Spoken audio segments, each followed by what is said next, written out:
Donc moi j'aimerais bien savoir, quand on est sportif de haut niveau, même dans la vie professionnelle, il y a forcément des échecs. Et j'aimerais bien savoir quels échecs vous avez eus et comment vous les avez surmontés derrière. Romain. Romain. Tu veux répondre, Flo? Ouais, moi j'en ai eu plein, ouais. Des échecs. Et si je prends l'ensemble de ma carrière, j'ai perdu plus de courses que j'en ai gagné. Voilà, donc si j'ai gagné les bonnes, c'est parce que j'ai aussi pu exploiter dans les échecs les leçons que ces échecs pouvaient m'apprendre, quoi.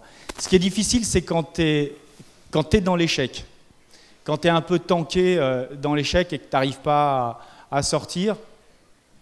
Moi, j'ai tendance à dire que c'est des moments un peu douloureux où il faut arriver à faire profil bas, jamais détourner le regard de la réalité. C'est-à-dire, je te donne un exemple. Quand je suis devenu champion olympique, le rêve que j'avais est devenu une réalité. Et du coup, et à ce moment-là, je ne l'ai pas vu, enfin, je l'ai pas vu comme ça.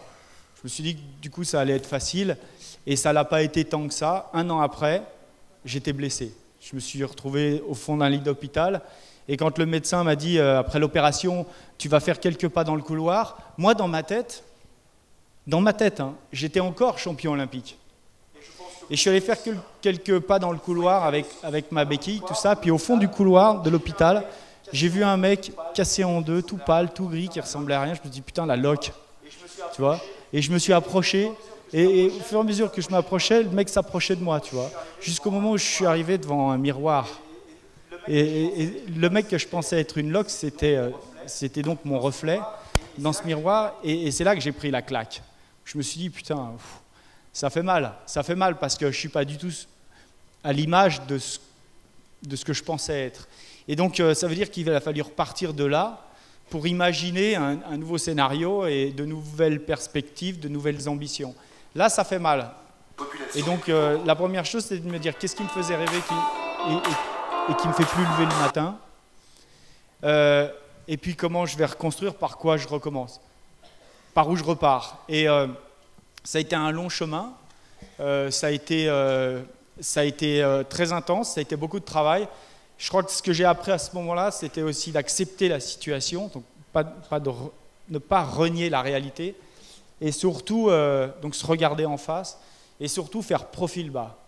Dans le dur, tu fais profil bas, tu laisses passer les emmerdes, puis à un moment donné, et puis tu retournes au boulot, puis à un moment donné, ça ressort, et puis petit à petit, tu retrouves un peu d'espoir, un peu de courage, un peu de confiance, et tu reconstruis là-dessus, et puis à un moment, ça sort. Quand tu as un vrai projet, une vraie ambition, ça sort. Et moi, c'est ressorti 2 ans après.